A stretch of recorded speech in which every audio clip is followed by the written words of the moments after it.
I had this dream that I was carrying this wheel up this mountain, and I remember halfway up the mountain, I was so tired, and I was thinking, this is so stupid. Why am I even carrying this wheel up this mountain? It doesn't make no sense. And then I finally made it to the top of the mountain, and there was people up there, people that I knew, people that were passed away in the spirit world, and there was people that are still alive today. They were up there and they were shaking my hand. There was one person with his head right down and his hair was down, and he looked really angry. And I extended my hand and I said, you don't have to shake my hand now because I'm going to be around for a long time. This elder took me into this big tent, and that elder said, this is where you're going to do your work. And so I looked at that tent, and there was just a table, and the table had paper on it.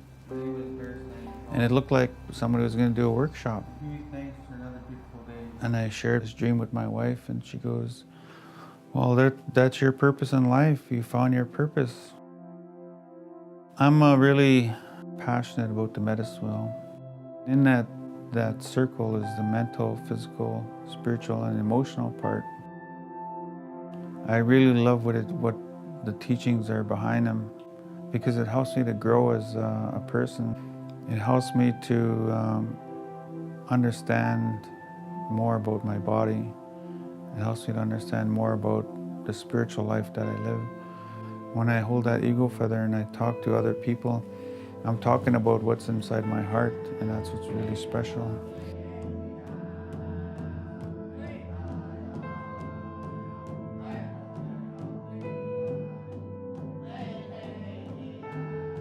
Most of my young adult life, I struggled with alcohol and drugs, and I was going through those intergenerational effects of Indian residential school. And it took a long time to really understand those effects. I was wondering, why am I being discriminated against? Why are things the way they are? When I learned how our Indigenous people were there was an attempt to get us erased from humanity. And when I learned what was going on, it took me a long time to actually know who I was.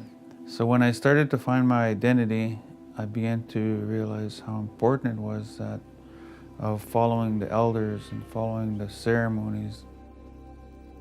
When a lot of people want to know what it is that they can do, what they can do is they can have an education on the true history of colonization in Indian residential schools. A lot of the feedback I get is, I didn't know that. Why didn't I notice? Why didn't I learn this in high school? Or why, I've been to university. How come nobody told me this?